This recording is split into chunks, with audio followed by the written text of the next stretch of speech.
Alors dimanche, on était invité à un anniversaire par une association qui aide les parents d'enfants en difficulté ou d'enfants avec handicap, autisme ou autre à se rencontrer, organiser des activités pour que Nolan se sente intégré par rapport à l'alimentation. Il avait été préparé des gâteaux, muffins, pommes et un gâteau banane chocolat. Les deux gâteaux étaient sans sucre et sans gluten. Moi j'ai vraiment apprécié le geste, surtout que le reste des gâteaux qui n'ont pas été consommés, du coup ils me l'ont gentiment offert. Lundi, je suis allée enfin déposer mon dossier à la MDPH pour ma demande d'ouverture de droit. C'est un dossier que je prends beaucoup de temps à faire parce que je ne veux pas qu'il manque des informations. C'est un dossier où on doit expliquer en fait sa situation pour avoir le droit à des aides financières en fonction de sa situation. Dans mon cas, il y avait beaucoup de choses à dire, donc j'ai pris énormément de temps. J'ai fait un courrier assez long et assez détaillé sur la situation et j'avais aussi beaucoup de documents à rassembler. Donc tout ça m'a pris beaucoup de temps et j'étais contente ce jour-là d'aller le déposer. Mardi matin, nous avons fait un petit peu d'instruction en famille et l'après-midi, nous sommes allés à l'AGAPI. Et comme il y a un IME à côté, je suis allée également faire les démarches pour inscrire Nolan dans cet IME. L'AGAPI, si vous êtes dans le milieu du handicap, vous connaissez sûrement, c'est un incontournable, n'est-ce pas? Et ensuite, nous sommes allés nous poser à la ludothèque. Et je vous laisse voir par vous-même à quel point Nolan était concentré ce jour-là. Ça fait vraiment très très plaisir. Mercredi, nous sommes allés déjeuner au Subway parce que c'est de la restauration rapide, mais ça reste quand même assez sain. Ce jour-là, j'avais pris à Nolan une salade avec des galettes de quinoa, du maïs, des olives, un petit peu d'oignon, du guacamole et une sauce vinaigrette balsamique huile d'olive. Et je m'étais pris un wrap avec du blanc de dinde, du guacamole, de la salade et de la mayonnaise. Et oui, je prends mon café en même temps pour gagner du temps. Vive la vie de parents, hein.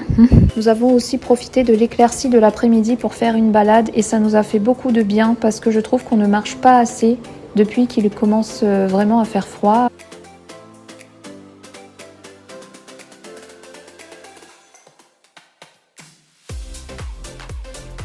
Le jeudi matin, ce cher monsieur n'a rien trouvé de mieux que de me réveiller à 3h30 du matin et en plus, il a voulu faire des activités. Le jeudi matin, c'est le jour où je l'emmène chez l'orthophoniste qui est quand même à un peu plus d'une heure de la maison et les horaires sont au moment de manger à 11h30. Du coup, ce que je fais, c'est que je lui prépare souvent une soupe potiron, lentilles de corail pour que ça lui tienne bien au corps pour éviter qu'il ait faim pendant la séance. Si tu as de la joie au cœur, tape des mains. Si tu as de la joie au cœur, tape des mains. Si tu as de la joie au cœur, tape des mains. Si tu as de la joie au cœur, si tu as de la joie au cœur, si tu as de la joie au cœur, tape des mains. Après la séance qui se termine à environ vers 12h15, on a pris l'habitude de déjeuner dans un petit restaurant à côté qui sert des repas adaptés aux contraintes alimentaires de Nolan. Fait des repas vraiment délicieux. Donc, si vous aimez la cuisine végétarienne, je vous laisse vous régaler avec les photos. Je vous montre également quelques idées de repas. Et ce soir-là, j'avais préparé une soupe de poisson aux légumes avec de la salade.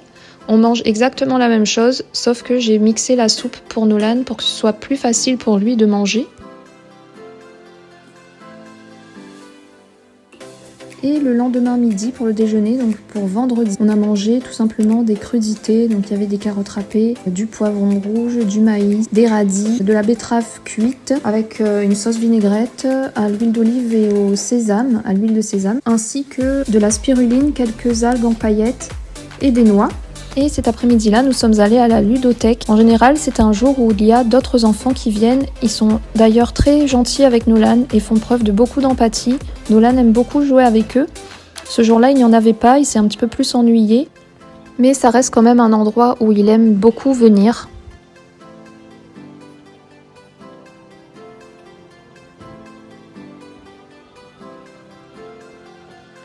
Du coup, je termine la journée de samedi par quelque chose qui est extrêmement rare.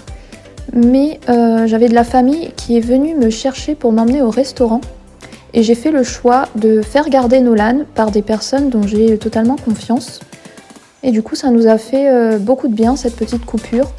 Nolan, à Nolan comme à moi, Et voilà, je vous laisse sur ces dernières images. Et même si je me plais, je m'épanouis dans la vie de maman, je ne vois pas ça du tout comme une contrainte, bien au contraire. J'avoue que par moments, ça fait du bien de pouvoir se poser calmement au restaurant, de pouvoir s'habiller un petit peu plus que d'habitude et de prendre son temps. Et ça a également fait énormément de bien à Nolan qui en ce moment est en grande demande de socialisation. Il a vraiment besoin de voir d'autres personnes que moi et de toute façon c'est tout à fait de son âge. Et c'est donc sur ces belles paroles que je vais vous laisser. J'espère que cette vidéo vous aura plu. Si c'est le cas, mettez un petit pouce bleu, abonnez-vous si ce n'est pas encore fait. Et je vous dis à très bientôt pour une prochaine vidéo. Bye bye!